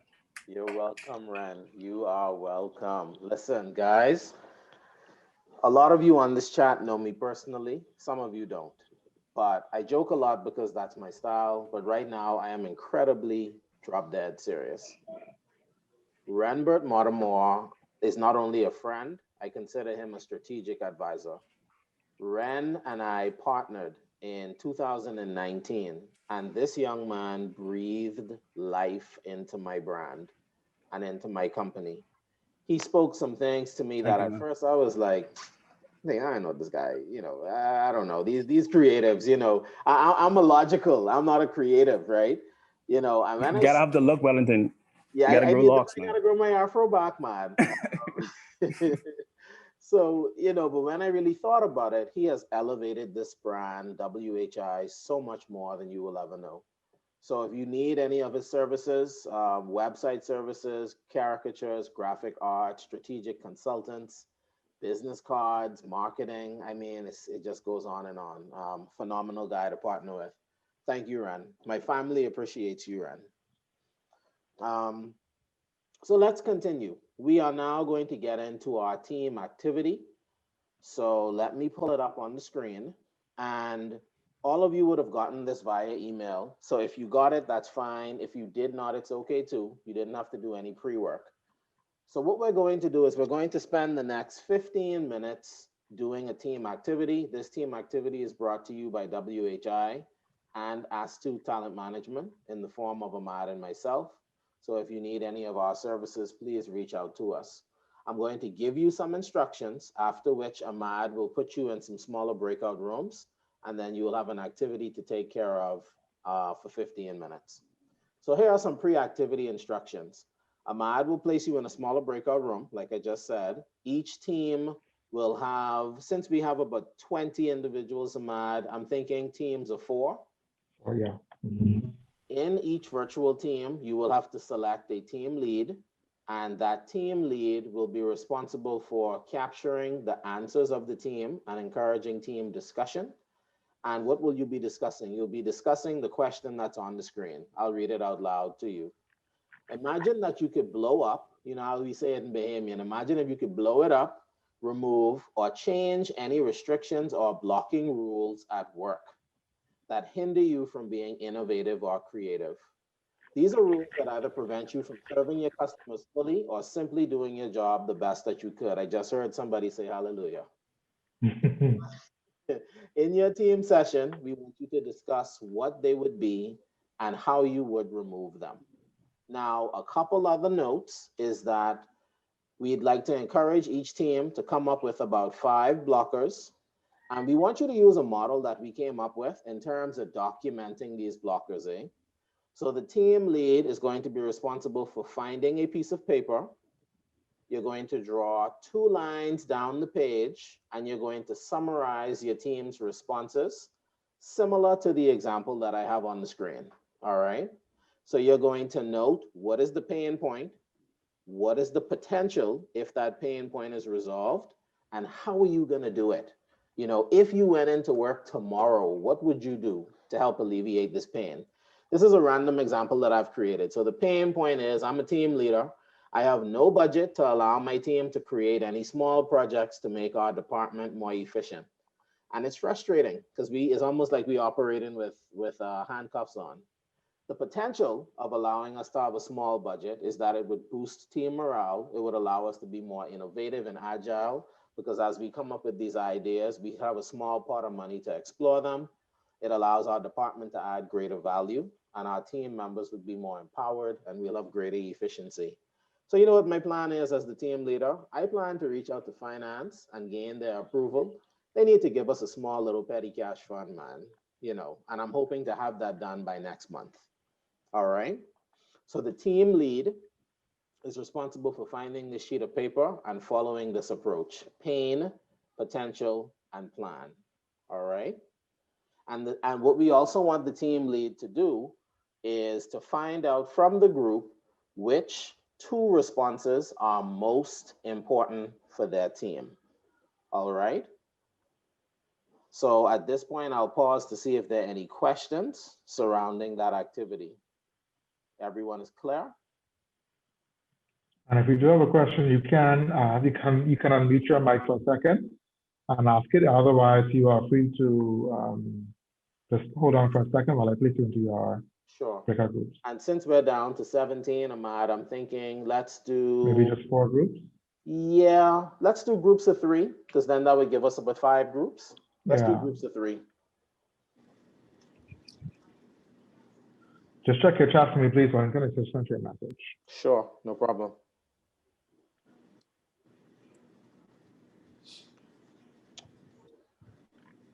Interesting. Very interesting. I'm actually not seeing the option to create the breakout chats. Give me one moment, guys. It should be here somewhere. I think I'm able to do it, Wellington, because I think you may have handed me the administrative. Yes, Bobby, please. There you go. There you go, Bobby. So if you can create those groups of 3, we would appreciate it, sir. So we have 16 participants. Can we do 4? Sure, let's do 4. Can we do 4? Yeah, you can do 4, and then you just randomize it, Bobby. Okay. But don't include me because I'm going to pop around to each group. Actually, you will? Actually, I take that back, Bobby. Let's do groups of 3 because why don't I hand the access back to you? I'm gonna give it back to you. Sure. No worries. That's fine. Hosts. Let's see. Make hosts. All right. So you should have access now. All right. Excellent. So we will create. Yeah, let's do 4. 6. So that's about, yeah, let's do 4. All right. So you should see a prompt show up on your screen. Make sure to click accept. All right. So we will open up the rooms right now.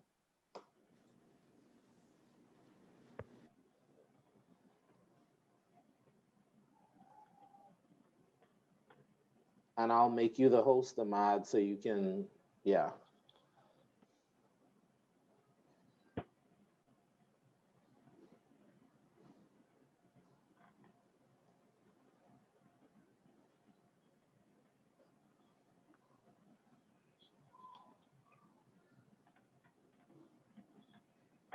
Okay, let's see.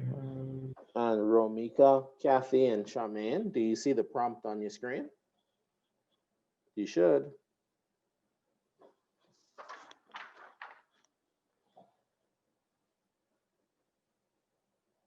Maybe they stepped away. I don't know why, but in here feels warm again. Ahmad. All right. What I'm gonna do, I'm gonna move. Okay, hold on. I'm gonna move Christian and Sherman just because there's only two of them in that first room. Sure, So I'll move them to a room that has more population. So I'll sure. put Christian in room 4, No problem. I trust your call, whatever call you think is needed. and then I'll put Sherman in room 2. Okay. I am going to work on a quick spreadsheet just to summarize their thoughts, eh? Absolutely, not a problem. Pain, potential.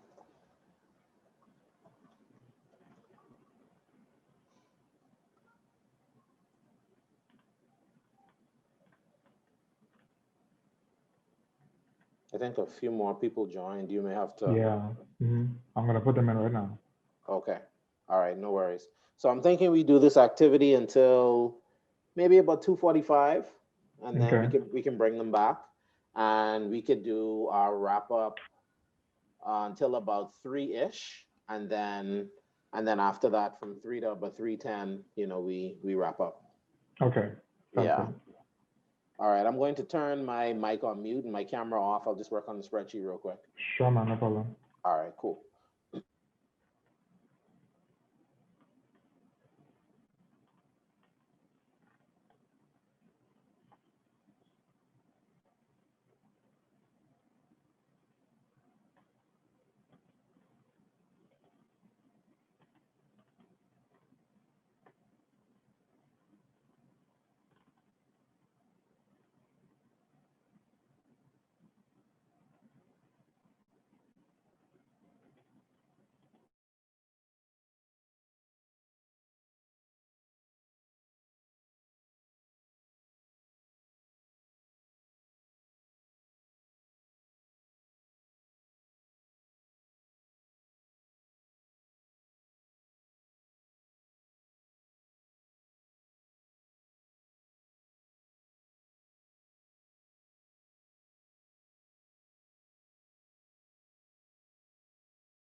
We back up now?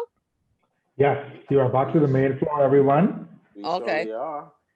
We hope that you have taken the time to get all of your feedback together. I'm going to remind you of the groups that you are in, so you can have your group lead come out to present what your findings were. So group 1 would be the group of Catherine, Owen, and Raynette. That's correct. Wonderful. You can go ahead and present whoever is the team lead for that group. Absolutely. Okay, And good day. hi, Owen. Just a reminder that it's only the top 2 responses that were most important to your team. Yes. Oh, okay. All right. Well, the first pain was working the rigid hours, 9 to 5. Okay, and a potential for that would be working, say, from 11 a.m. to 8 p.m., where you could probably have time to maybe catch some extra sleep in the morning and be more productive. Okay. Then our plan to getting this executed was to build rapport with management, and then to show management that we can be productive by completion of assignments on time. Okay.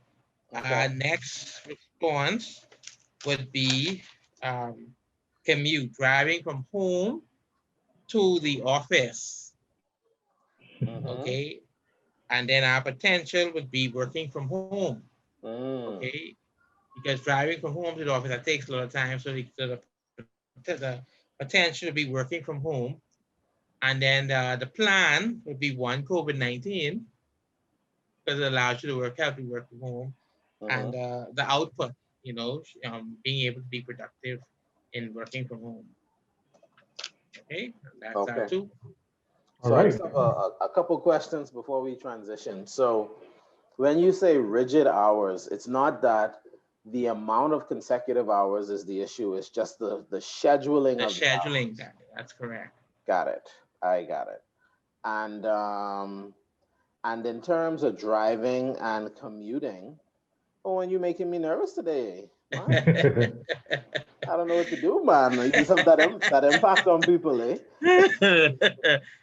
So in your group, did none of you have the opportunity to work from home? The driving and commuting, that was up to potential after COVID-19. No, I understand, but I'm just curious, did any of your team members have the ability to work from home? Yes, one of them did. Oh, okay. All right, gotcha. All right, excellent. Thank you, team 1. Ahmad? Right. We're going to right into team 2, which was Bobby's group, Bobby, Kathleen, and Ryan. And I say Bobby's group loosely because I don't know who they identified as their group lead, but that group is on the floor next. Hi, that would be me, Ryan. So, so our first pain was that some policies put into place in the organization has proven not to be beneficial to all customers. This is the pain. The expression there was that there's a policy that restricts this particular organization from accepting cash. But sometimes you have clients with small amounts of cash, $30 to $50, that kind of thing. And you don't want to send them or turn them around to the bank just to go after they've taken the effort to come to your office to pay this cash. So the potential is an increased level of customer service, a better customer experience in the organization. And the plan is to request from management an increased level of autonomy to make a decision on a case-by-case business, of course, including senior management in that decision. Ryan, I was going to put in a joke and say, see, if you use sand dollar, you may not need the cash. Listen, and I'll call Kathleen out and say that she was going to mention this, and she immediately started by saying that, listen, by saying referencing Bobby's sand dollar presentation and saying that now, notwithstanding sand dollar, but definitely she recognized the potential there, and I believe that's why she was on this call. Now, our second pain was dealing with a lot of commercial banks, which are just subsidiaries of larger global banks. There was a lot of communication loss, a lot of selling the potential of sand dollar. This was something presented by Bobby. The potential that they didn't see was that the process would have been a lot more seamless in the implementation of sand dollar. They wouldn't need to create the workaround that they're creating now with the ACH infrastructure, and which is the automated clearinghouse, so that we can pay banks and get money deposited right into our current bank accounts, and also get sand dollar directly deposited from our bank accounts. And the last potential would have been greater sand dollar adoption in this first round. Now, the plan that they decided on is, you know what, we're going to execute and prove the model and allow the institutions to see the larger institutions to see the potential of the sand dollar, which they did. And all of those institutions are now coming on board and wanting to be, and they're going to be a part of the second rollout. Okay, so maybe I missed it because I was typing. What was the plan to get us there? What did central bank do to get us there? The plan was to execute and prove the model and prove the potential of sand dollar, and which would allow those institutions to see the potential. I think they had every faith, just listening to Bobby speak about it, they had every faith that those institutions would come on board eventually, just to being the dinosaurs they were slow to come on board. But as soon as they saw the execution, the professionalism of the team, the security of the infrastructure, they're all pretty much coming on board. You saw announcements from RBC and Scotiabank, et cetera. Excellent. Absolutely. Absolutely. Wow. Good stuff. Why did you guys choose these two out of the 5 that you hopefully identified? Well, we identified in total 4. Okay. Just time. I enjoyed talking with this this group. Like, we could have talked. I didn't even get back to talk to Kathleen even more with her wonderful suggestions. So these were just the first 2 out of the 5, and I believe that they would have a lot of implications or help the entire group. So I identified these 2 first. Absolutely. Perfect. Wow. Thank you very much for that, Ryan. Stuff. Okay, so we're going to go right into the last group, which is Christians, Medgar, and Sherelle. Can the group leader please present? Thank you so much. Okay, good evening. This is Matt Gabonamy here. Mm-hmm. We're going to give you the 2 pains first, and then we'll go potential plan. Sure. The lack of employee engagement is our first pain. Mm-hmm. The second pain is lack of salary increase, or we call it, I have it coined as promotion and performance increase / promotions. Mm-hmm. So the potential here with the lack of employee engagement is it will increase the morale in the organization, Mm-hmm. and it will provide better customer experience for our customers. Mm-hmm. Now, these 2 spin off with the potential too, because with that too, with recognizing the performance of the individuals every year based on their performance, and you have like a range on where they fit, it will also increase the morale of the staff, and it would also allow person knowing that they know what key performance they need to achieve. They will just keep on striving to improve every year. Yes. Yes, absolutely. On that, just knowing the framework, they will work to and be a better staff. Yeah. Now, is huge. The plan is creating a policy around to get employees more engaged, and that could be having more social activities, having maybe separating the employees into smaller groups, creating groups, employees like to compete, so get that rally up, making sure you do something every quarter. And then with the performance and promotions is to like communicate the framework, communicate the performance and evaluations, so everybody it's objective and not subjective, and everybody's aware of what they need to do to meet a mark. And it's not a big surprise at the end to know that. From my experience, there usually be like a disconnect You might tell your team member one thing, but when you go behind the closed door with top management, you say something totally different. Yeah. So you want to make sure that transparency is there. So it's like you delivering the same thing. And in doing that, you will create the trust level in the environment. Yeah. And creating the trust level in the environment, you can open so much doors with your employee, because then they will be comfortable and their true potential can actually explode. Yes. In that. So Yeah. that's the two areas we decided to share. Absolutely. Medgar, one of the things we learn in HR is that trust is the foundation for everything. Trust is absolutely the foundation for everything. And if you do not have trust, relationships will not last in the long term, and performance and engagement will suffer. So trust is huge. Absolutely.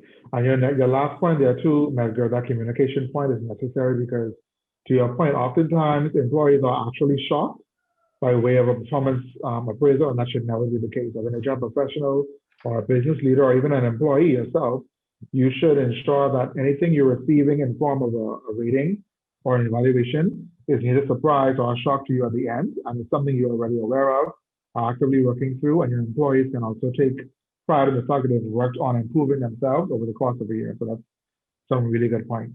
Yeah, Thank you so much absolutely. for that. Absolutely. Hey, Wellington and Ahmad, if I may jump in, I actually want to acknowledge Medgar because she is actually one of my first managers when I was interning at Deloitte back in the day. Wow. I don't know if Medgar remembers me. Yes, but I can Bobby, attest. hello. How you doing, Medgar? We should connect offline, actually. Okay. But I want to attest that she does practice what she preaches. When she used to do my performance review, she would always sit me down, go line by line, talk about expectations, talk about how I've done, and always take into account my different concerns and feedback. So I definitely can attest to her practicing what she preached. Absolutely. Excellent, man. That's excellent, man. Way to be someone that's leading the charge by actually doing what you say you do. Correct. That's phenomenal. Correct. I was going to throw a joke out there and say, Medgar, I think you may have to give Bobby that $50 after the webinar, but you know.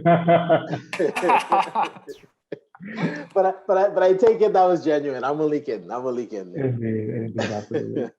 So guys, why did we have you do this? Listen, when we think about innovation and creativity and thinking differently, you want to think about what we call business in business, this whole value chain, right? You want to identify, and even Bobby said it himself, you want to identify a need, you want to identify a pinch point, then you want to position that along the value chain, especially when you're communicating with C-level leaders and executive level leaders. It's all about value. It's a little less about what the pain is, but tell me, what is the value I'm going to get out of this? How is it going to impact my organization? How is it going to impact the bottom line, revenue, customer satisfaction, employee engagement, retention? How am I going to optimize my supply chain? Whatever it might be, but you need to take that pinch point, that need, and you need to frame it surrounding what is the potential that the business can have, the team, the organization, sand dollar, whatever it might be. And then you need to come up with a plan. One of the things that separates effective leaders from ineffective leaders is that everybody can complain. I'm sure you hear it all the time. Anybody can complain, but only a few people can commit to making change. And that's where the rubber meets the road. You don't just want to be the person who communicates the pain and pinch points and communicates the value, but you can't operationalize it. So you need to be able to come up with the pain, the potential, and the plan when you want to operationalize innovation in your organizations. Hopefully that made sense. But I also want to add here too that a lot of times business leaders sometimes shun HR leaders or anybody else in the business because the HR leader or the person bringing the issue is too focused on the pain. You know the pain because you've experienced it, but you need to walk with the solution first. Correct. Bobby mentioned earlier, a part of being innovative is to be curious, but also to be to have your perspective. Figure this out for yourself first. Think about the solution you already have inside you and bring the solution before you bring the problem. And then bring the solution as the solution pose a problem. Because Yes. it's likely that the person in charge, or the leader, the CEO, the whomever, is already aware of the pain but can't spend the time to worry about fix it. But if you have that idea, you bring that to the table, but with data and actual solid facts that can support what it is that you wanna do. It's not just you griping or having some venting session, you know. And today I posted something early this morning about 3 C's: create, commit, and then complete. I think a lot of the times you may have a plan but don't see it through to fruition. Yes. It's your job as the leader, whether you're the person in charge, the person in charge of HR, just a regular employee, you're the one that has to take this through to completion. We oftentimes come up with great ideas and great things. Like Bobby said, you know, you have an idea, but you see the guy down the street come up with it first because you let it stay on the shelf too long, right? Your job as an innovator is to see this thing through to the end, not just have it in your mind's eye or on your shelf on your vision board, and then 2020 is done, and you're left with your great idea when somebody else has the $1 app ready to go. Yes. Listen, it is so, and we'll switch gears after this comment. It is better to execute a good idea than to simply plan out forever an excellent idea, not execute it. Correct. So when we talk about these things are real. I do want to highlight this thing about planning. Before I take any idea to any executive level leader, whether that's in my personal business at Commonwealth Bank, because I'm a senior leader there, or whether it's even in B-Sherm, I always have 3 primary plans and at least 2 contingency plans based on what I know about that individual and their personality, and more than likely the way that they will reply. So planning and scenario planning is so incredibly important. It's not just about identifying that pain and potential, but it's having that plan and knowing how to operationalize it. And like Ahmad said, execute on it. All right. Absolutely. So we are 3 minutes past. We are now wrapping up. So I will hand it over to Ahmad to summarize some central themes, and then we'll just tell you a little bit about what our businesses do, and then we are done. Ahmad? Absolutely. Yes, so we had this afternoon with us Chen, who focused on giving us more clarity as to what the sand dollar does for us as a country, but also us individually as private citizens. And he set up the conversation by understanding and undertoning it with innovation. Understanding that this all stemmed from one meeting that the governor attended before and said, you know what, we can do this and I want us to do it well. They did it. They put their hands together, their brains together, and they made something happen that now sets us apart from the world that we serve in. And it makes people see the Bahamas as a respected authority now on digital currency. Does it end here? Absolutely not. While we talked about the fact that your curiosity should always be moving, the curiosity sends you to the point of new innovation, right? Trying to figure this out for yourself as opposed to saying, let me wait for the government to bring me this idea or my boss to bring me the idea. You explore that curiosity and figure out where can you go with this thing yourself. And then the last thing he mentioned was perspective. You have to inform yourself. The more you know, the more you know. And there's a saying that goes, you don't know what you don't know. And that's all your fault. Whatever you don't know is completely on you. This is the time we're in right now to unlearn, relearn, and then relearn some stuff all over again. I call it the growth mindset. You can only know more if you actually decide to know more. And an innovator doesn't see a brown mug and leave it as a brown mug. He's like, what can I make from this brown mug? What can I do with this brown mug? How can I monetize this brown mug? He or she is thinking about the next step. And that's innovation in itself. And that innovation then prepares you for differentiation. It sets you apart from anybody else in the market that you serve in, and it makes you the one person or the authority on whatever it is that you're doing.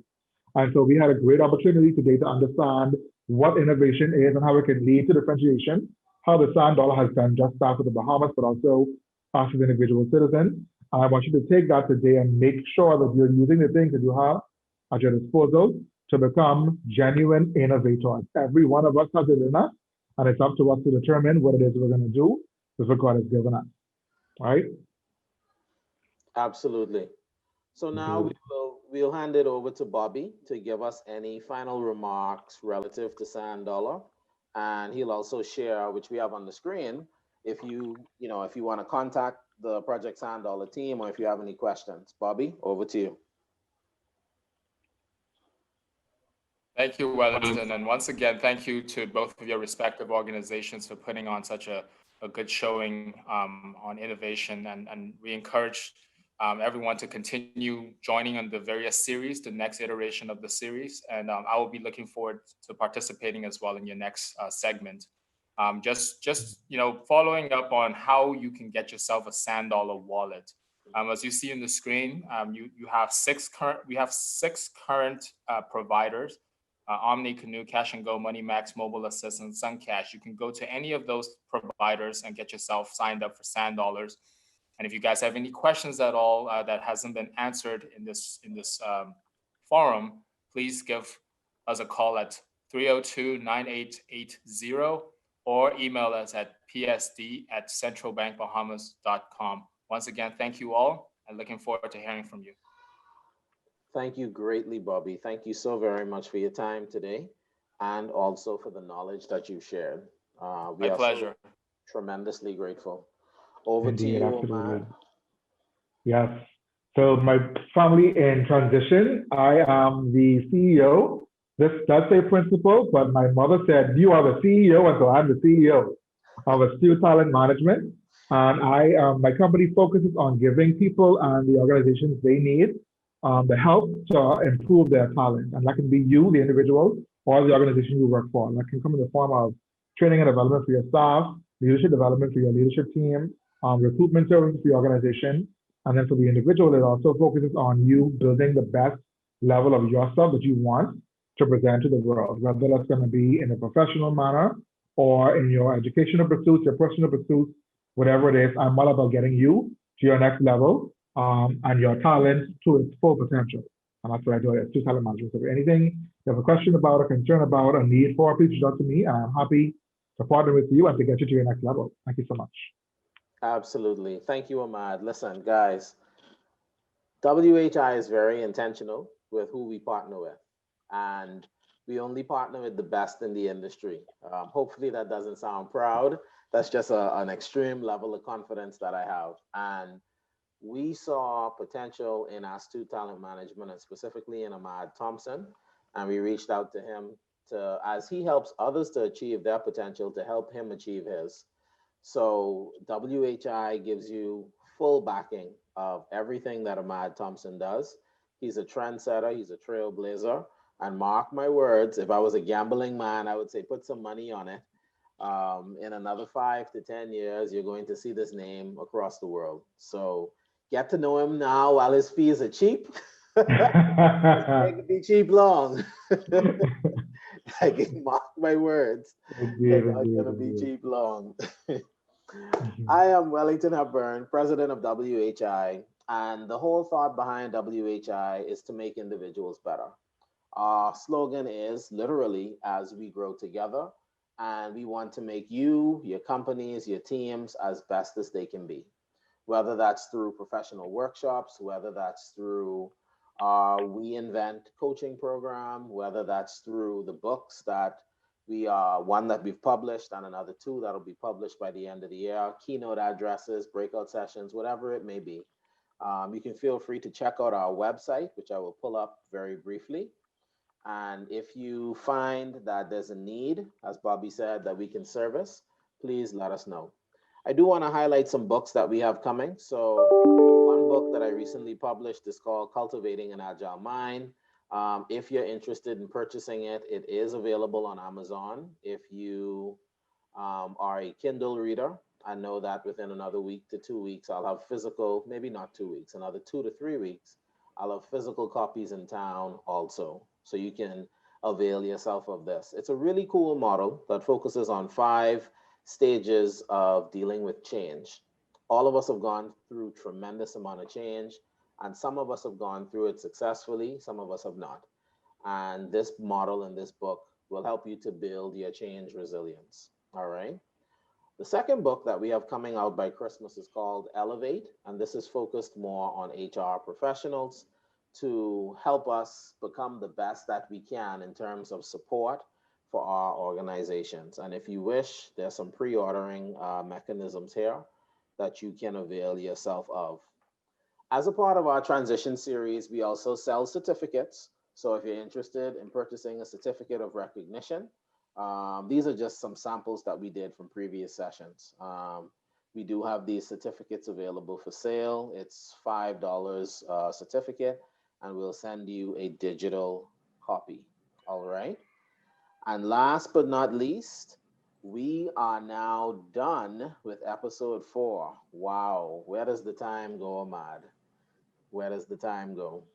But this is our roadmap for the transition series. We have 6 more sessions to go, and you would have seen this in the beginning. Someone asked in the chat, you know, what is the next topic? The next topic focuses on digital dexterity and identifying and using emerging technologies to be the best professional that you can. We're going to hear from 3 industry leaders in town. So stay tuned. This is going to be a very interesting session, and we hope that you can make it out on November 15th. All right.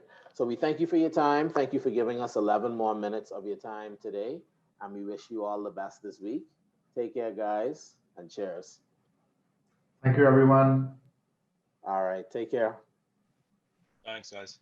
All righty. Thank you all. Take care. Thanks, Bobby. Thank you. No problem. Bye-bye.